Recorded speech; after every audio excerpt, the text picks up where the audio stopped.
Olá, estou aqui para apresentar os temas e habilidades das questões de literatura da prova de linguagens do Enem.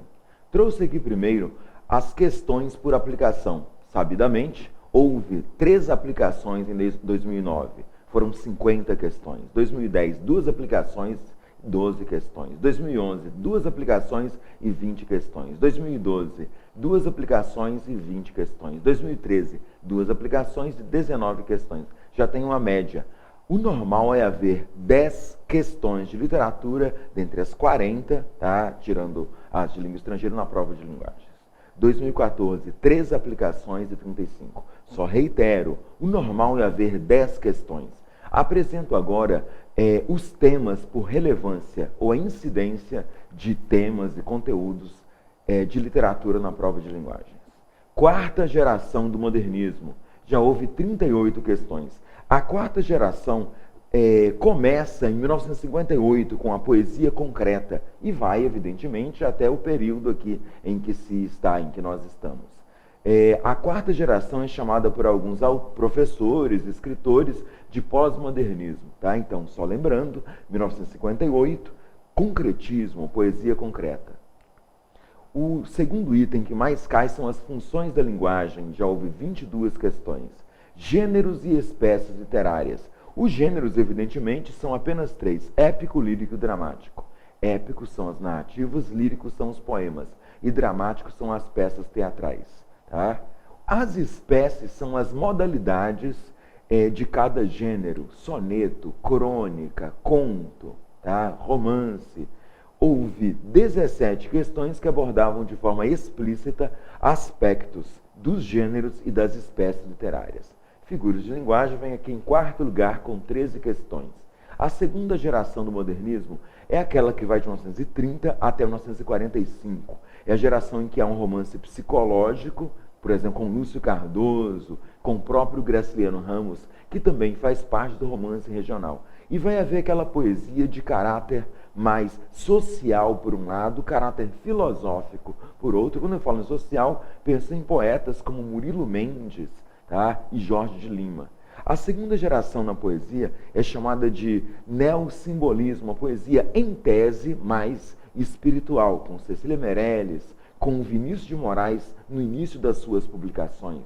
Tá? E há ainda um caráter meio existencial com Drummond. Tá? Então, a 2ª geração na poesia e na prosa de 30 a 45 já houve 12 questões. Romance regional, não só nordestino, não é porque eu tenho Érico Veríssimo, que é do sul do país. Romance de introspecção psicológica e ainda chamada poesia neossimbolista. A 3ª geração é do Guimarães Rosa e da Clarice Lispector, de 45 a 58. Na verdade, existem alguns autores que são magníficos e que entram na 3ª geração que, em tese, não são estudados, como o senhor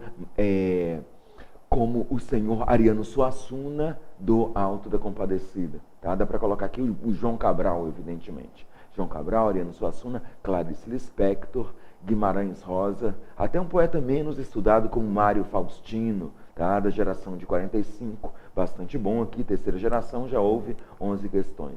1ª geração é a fase heróica, a fase iconoclasta, o desdobramento das vanguardas europeias, que vai de 22 até 30, tá? Já houve 10 questões. Pré-modernismo, já houve 10 questões. Romantismo, 7 questões. Mudando aqui, eu tenho ainda realismo, 7 questões. Simbolismo, 4 questões. Intertextualidade, 4 questões. Quinhentismo, 3 questões. Barroco, 3 questões. Naturalismo, 3 questões. Parnasianismo, 2 questões. Denotação e conotação, sim, já houve 2 questões. Eu dou um destaque negativo aqui. No novo Enem, nesse Enem que começa em 2009 e vem até agora, nunca houve questão envolvendo texto do arcadismo. Eu passo, então, a uma análise do estilo do Enem cobrar os estilos de época, os temas literários. Vou apresentar uma questão de cada aspecto apresentado aqui. Tá? Manuel, por que você trouxe aqui em ordem decrescente para que você tenha noção do que cai mais, do que é mais provável aparecer na sua prova. São esses os temas, os conteúdos e também as habilidades. Tá? Vamos lá. Começa com denotação e conotação. No meio do caminho tinha uma pedra. Tinha uma pedra no meio do caminho. Tinha uma pedra no meio do caminho. Tinha uma pedra. Aqui, no meio do caminho, aqui um fragmento do poema No Meio do Caminho, do Drummond. Tá? Este poema tem a característica, a alma da primeira geração. É revolucionário, é prosaico, tá? Versos livres e brancos. Mas a questão quer saber o sentido aqui da palavra pedra. A crítica literária vê a pedra neste poema como uma metáfora, tá? No sentido conotativo. A pedra é um óbice, a pedra é um obstáculo. Muito bem. Um fragmento aqui de um texto em prosa. As lavadeiras de Mossoró, cada uma tem sua pedra no rio. Cada pedra é uma herança de família, passando de mãe a filha, de filha a neta, como vão passando as águas no tempo. Aqui a pedra está no sentido real, denotativo. Então, no poema de Drummond, eu tenho pedra no sentido figurado, exclusivamente, como obstáculo. Aqui, nesse fragmento do texto em prosa, pedra é matéria mineral sólida, dura, tá? Sentido real, denotativo. Linha 3. A lavadeira e a pedra formam um ente especial que se divide e se reúne ao sabor do trabalho. Se a mulher entoa uma canção, percebe-se que uma nova pedra a acompanha em surdina. Aqui no finalzinho do texto, na quinta linha, na última linha, a pedra acompanha a mulher se ela entoa uma canção. O sentido é uma personificação, é figurado. No texto 2, então, a palavra pedra aparece tanto no sentido real, denotativo, quanto no sentido figurado e conotativo. Questão. Com base na leitura dos textos, é possível estabelecer uma relação entre forma e conteúdo da palavra pedra, por meio do qual se observa o emprego em ambos do sentido conotativo da palavra pedra. Totalmente correto. Pedra como obstáculo, no texto 1 de Drummond, e pedra como matéria, como personificada, pedra personificada. Se a mulher entoa uma canção, percebe que uma nova pedra acompanha em surdina. Nos dois aparece o sentido conotativo. No texto 2 aparece conoideno, no primeiro só cono. A letra A é fenomenal, ela já deve ser marcada. Por meio do qual se observa a identidade, significação, já que nos dois textos, pedra significa empecilho. Na verdade, apesar de aparecer conotação aqui no final do texto, se a mulher entoa nova canção, percebe-se que uma nova pedra acompanha em surdina, não dá para identificar que seja um óbice, um obstáculo, um empecilho. A letra B não propõe uma leitura boa. C. A personificação de pedra, que em ambos os textos adquire características animadas. Não. Aqui, se a mulher entoa uma canção, percebe-se que uma nova pedra acompanha em surdina. Isso é personificação, até porque pedra não anda, nem voa. Tá? Acompanhar aqui é um traço, em tese, humano. Isso é a personificação. No texto 1, pedra já se sabe, é obstáculo. A é muito boa, B e C são ruins. Na letra C, o predomínio no primeiro texto, sentido denotativo de pedra. Ruim. Já sabemos que é cono. Com matéria mineral sólida e dura. A utilização no segundo texto do significado de pedra como dificuldade materializada por um objeto. Essa dificuldade aparece no poema de Drummond, No Meio do Caminho. Deve-se, evidentemente, assinar a alternativa A. Só lembrando, tá, que a denotação no sentido real próprio e do dicionário. A conotação no sentido segundo e figurado. Aqui temos um soneto. Raimundo Correia, um dos grandes ou maiores poetas aí do parnasianismo. Uma visão geral aqui do parnasianismo. A poesia, em geral, é metalinguística. É uma poesia que fala sobre a obra de arte, tá? Os sonetos ou poemas que falam sobre os próprios poemas ou sobre outras obras de arte, como túmulos, vasos, esculturas. Além dessa poesia metalinguística, pode haver uma poesia social, tá? De caráter patriótico, uma poesia que elogia aí o estado social, tá? Ou aspecto social do momento. Pode haver uma poesia ainda amorosa, inacreditavelmente, com um ranço ou com uma perspectiva romântica.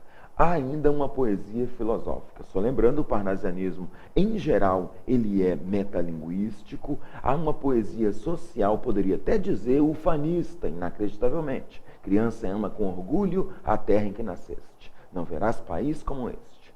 Há sim uma poesia social ufanista. Há uma poesia inacreditavelmente romântica, tá? Aquele Nel Mezzo del Camin, que é maravilhoso, já caiu no Enem, e há ainda uma poesia filosófica. É o caso deste poema. Tá? Quanto à forma, no parnasianismo vai haver um rigor. Há uma preferência pelo soneto, não que todos escrevam. Tá? O soneto apresenta 14 versos e não necessariamente 4 estrofes. Pode haver um soneto com uma estrofe só, tal qual ocorre com o soneto inglês. As palavras serão elaboradas, vai haver uma seleção vocabular e ainda vai haver um cuidado com a forma. Vai haver métrica e rima. Tá? Aqui rima: mora, devora, nasce, estampasse. Veja aqui a métrica. Se a cólera que espumador que mó, não me destrói cada ilusão que na, tudo que punge, tudo que devó, o coração no rosto se estampar. É todo metrificado. Isso é a forma parnasiana. A forma é muito elaborada. Isso é um desdobramento de um estilo aqui da arquitetura, de um estilo da pintura, até do vestuário, chamado de art nouveau. Esse deslumbre com a forma muito elaborada. Aqui aparecem palavras elaboradas, rima em métrica e tal, da chave de ouro aqui. Vejamos o poema do Raimundo Correia. Se a cólera que espuma, a dor que mora na alma, e destrói cada ilusão que nasce, tudo que punge, tudo que devora o coração no rosto se estampasse. É filosófico porque fala do ódio, tá? Fala do humano, um sentimento humano, que não é o amor. Se eu pudesse parafrasear, eu diria, a primeira estrofe: se a cólera, se o ódio que transborda do cidadão pudesse ser visto no rosto, é essa a primeira estrofe. Se pudesse o espírito que chora ver através da máscara da face. Se pudesse ver a tristeza atrás da face. Quanta gente talvez que inveja agora nos causa, então piedade nos causasse. É um comportamento humano, é a atitude humana de mascarar a tristeza. Quanta gente que ri, talvez consigo, guarda um atroz recôndito inimigo, como um invisível chaga cancerosa. Quanta gente que ri, talvez existe, cuja única ventura consiste em parecer aos outros venturosa. É filosófico porque fala do humano, fala do sofrimento humano e, pior, fala da ostentação da felicidade. Peguei uma palavra, sim, do século XXI para poder definir aqui. As pessoas que fingem, essa é a ideia. É um poema filosófico que fala sobre o fingimento da alegria. Tá? Vamos ver o que o Enem quer neste texto. Coerente com a proposta parnasiana de cuidado formal, métrica e rima, palavras elaboradas, e racionalidade na condução da temática. É um poema até argumentativo, né? O cidadão defende aqui um raciocínio que é o seguinte: se pudesse ver por trás da face ou da máscara social, tá? Muitos cidadãos seriam tristes. Essa é a ideia. Por isso que digo que tem um caráter argumentativo.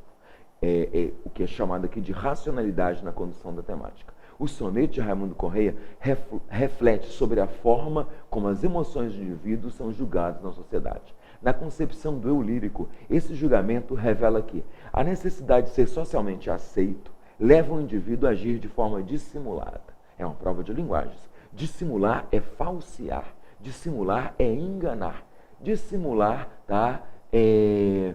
Ocultar algo aqui. Então, a necessidade de ser aceito leva o indivíduo a ocultar aqui a tristeza. A letra A faz uma paráfrase do núcleo temático do poema. Ela é fenomenal.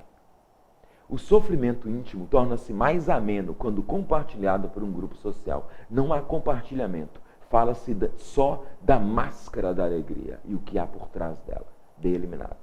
A capacidade de perdoar e aceitar as diferenças neutraliza o sentimento de inveja.